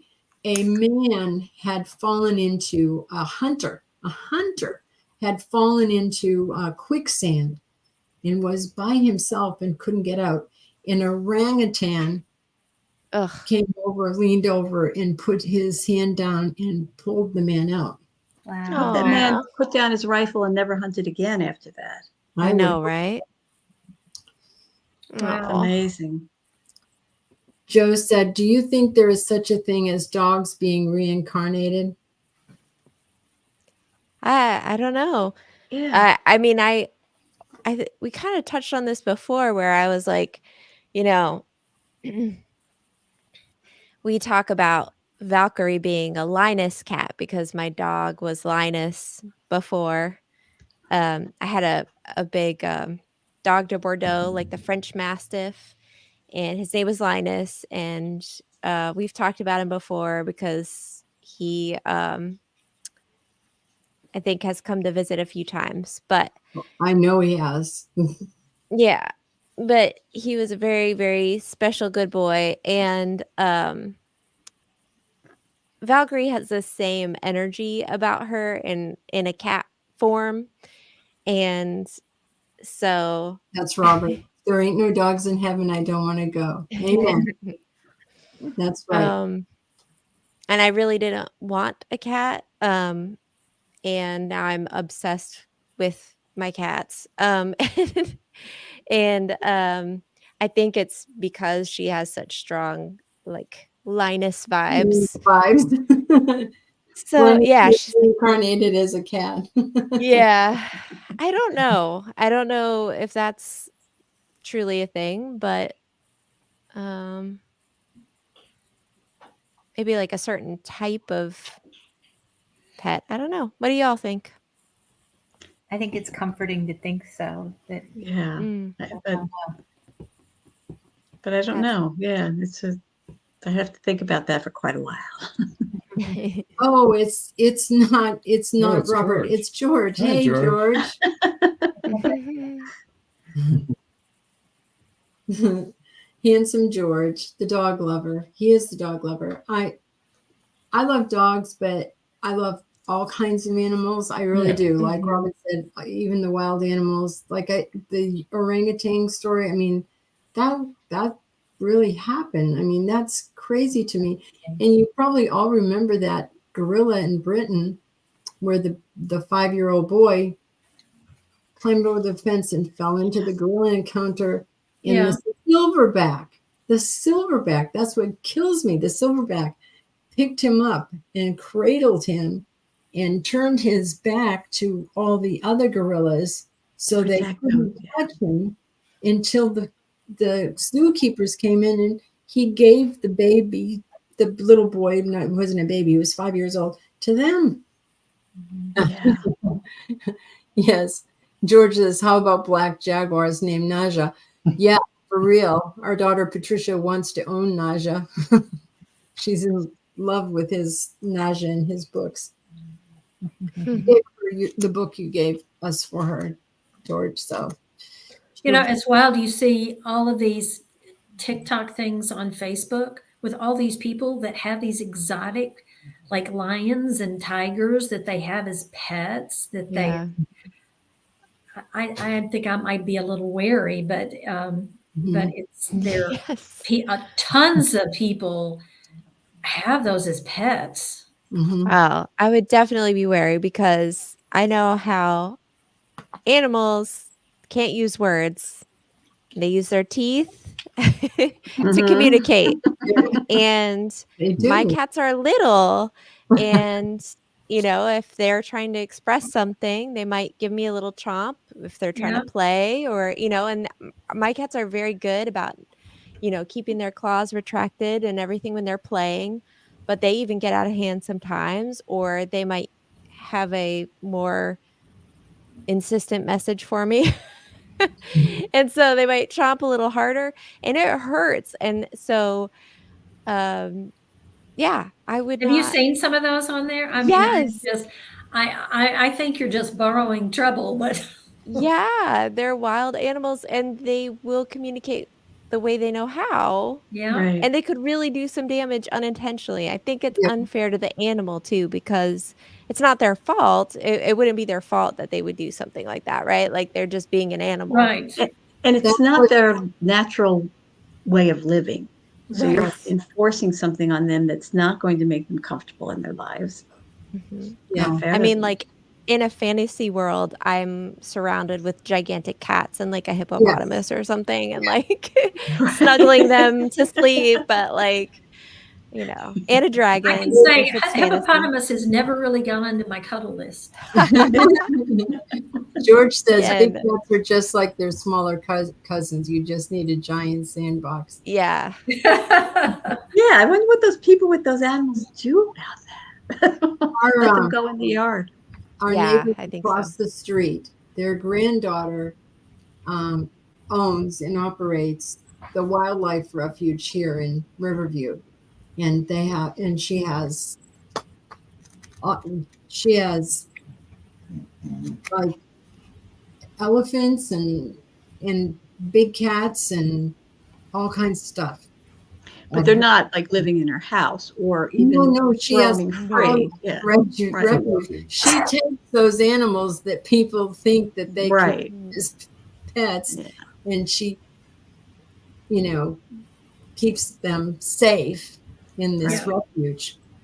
Yeah. We live in a kind of rural area, and when we first moved into our house, we would hear this sound. And there's like a lot of farms around our house, and we would hear this sound that sounded like a tiger, and it would be like, early in the morning, later in the evening, like dawn and dusk kind of times. And we would be outside, and I would say to Adam, my husband, like, that sounds like a tiger, and he's like, it really does. And Adam grew up also around farm, like, in a rural country area outside of Nashville. And like, there's lots of cows, lots of all kinds of farm animals around. Donkey, we have a donkey across the street. We know those sounds. And then we were at the zoo with our kids, and they have tigers at our zoo, and the tiger was calling, like, and I turned to Adam and I was like, talking about the sound we hear at our house, and I said, okay, that's what it sounds like. That sounds like a tiger, like talking about what we were hearing at our house. And the zookeeper goes, oh, you are hearing the tiger. We have a tiger right over here. And I was like, yeah, I know that. I was like, I'm hearing that at my house. And she was like, oh no. Like, yeah. I it's bet a little someone has one. Yeah. disconcerting. Well- Somebody may have one out there. Yeah, I think someone did. And I don't think they do anymore, because we haven't heard it now in quite a while. But it was it makes you a little nervous. It's a little because- intimidating. Yeah. George says Amanda Blake, she played Miss Kitty on Gunsmoke, raised big cats, and he was her Jaguar consultant. Jaguar consultant. Okay. Oh, George has had a fascinating life. Yeah. He was an animal wrangler for many years. I thought I saw a juvenile mountain lion out front. Mm. Wow. It was a while ago. I went to get my phone to take a picture. And by the time I got back out, it wasn't around anymore. And I thought, no, it's probably just some exotic cat. And I started looking them up, and somebody's, expensive cat got out or whatever. When I got to the mountain lions, I'm like, no, that was a juvenile mountain lion. So I called the Pennsylvania Wildlife Commission, and they said, well, our official stance is there are no mountain lions in Pennsylvania. But there are sightings of mountain lions in Pennsylvania. He goes, and there are people who have special permits to have mountain lions and let them go. He goes, so if you see it again, let us know and we'll relocate it. So apparently people get the permits and then can't keep them and just let them go. But it was not big. It was young. It was definitely, was still sort of chubby and, like a young one, but which was odd, because if there was a young one there that didn't belong to somebody, where the heck did it come from? Yeah. So I'm careful when my dog goes out at night. Yeah. When he was working at the Washington hub, the DC hub, we had an apartment there on a creek that ran, all through the apartment complex. And we would walk our dog, that little poodle I told you about, all the way around the creek. And there were a couple of places where there were like bridges that went over the creek. And at different times, we saw a black mountain lion, what we think must have been a black mountain lion or a jaguar. It was a panther, black panther. It was a huge black cat. It wasn't a household cat. I mean, It was the size of a lion or a tiger. It was huge. And we looked it up, and there had been lots of sightings of a black panther in the area. Wow. Even though there weren't supposed to be any. But I bet it was something like that. Somebody let years go.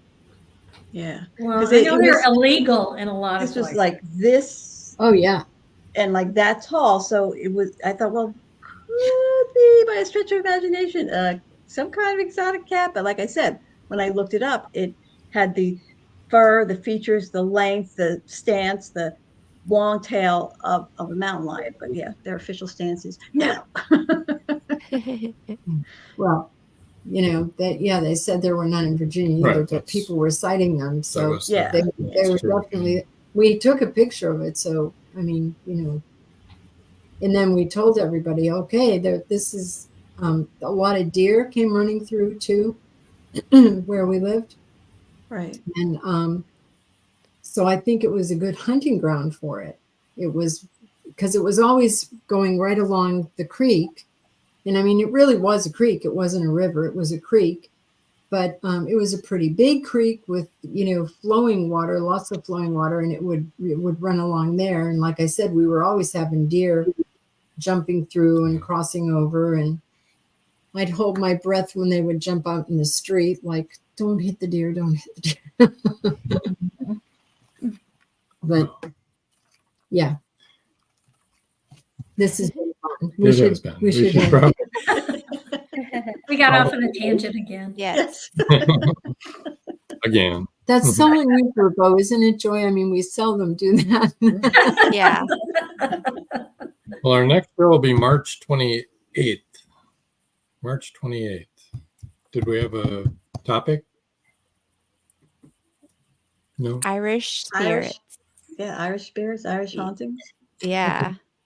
All right, How about, just all the Irish legends and spirits and that kind of thing? We'll hone that down to something, that we can talk about and research. I'd like to talk about the supernatural people that were supposed to have founded Ireland, because that's a really cool story. Joe says, love the show tonight. Glad I was finally able to make it. We are too. It's been a bit. Thanks, Rob, Joan, Jess, Les, Beth, Joy, and Robin. Great conversation as always. Yeah, tune in in March, because we'll talk about because this is really cool, about who founded Ireland. They were big, tall people.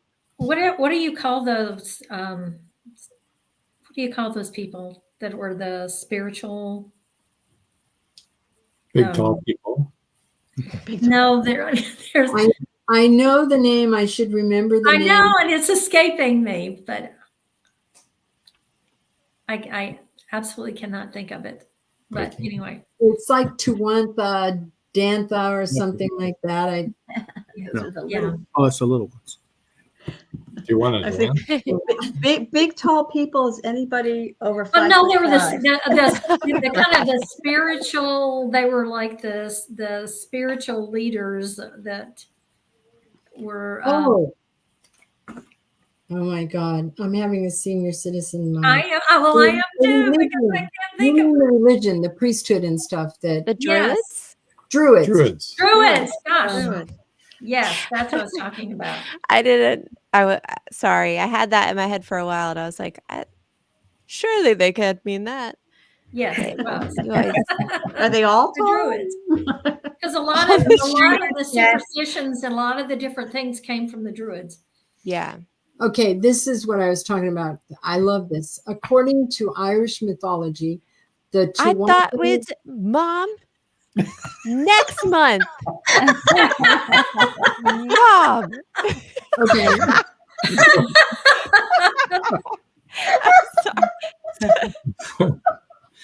Okay.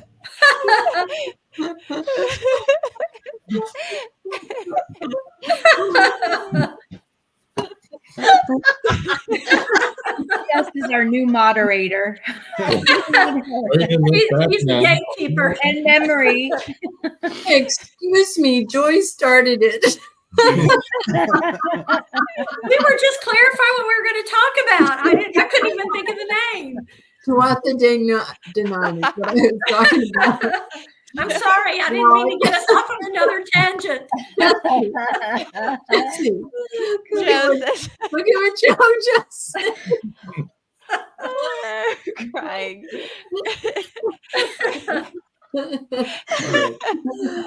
Jeff, did we end the show now? Yep. Is it time? Okay. You're not the boss of me. Yeah. Sounds like she is. My stomach hurts. Oh, boy. Can you hardly wait till June? Like, I don't know where we're going to solve that. The men will not survive it. The women are going to have a great time. We're going to have fun. Yep. Oh my God. You don't even drink. I mean, what would you like to do? Paul Hollis, drink. Show. Thanks, everyone. I Thanks, know Paul. you drink. Oh, everybody for hanging in there tonight. I know. Sorry. Yeah, we will say good night. Good night, everybody. Everybody. From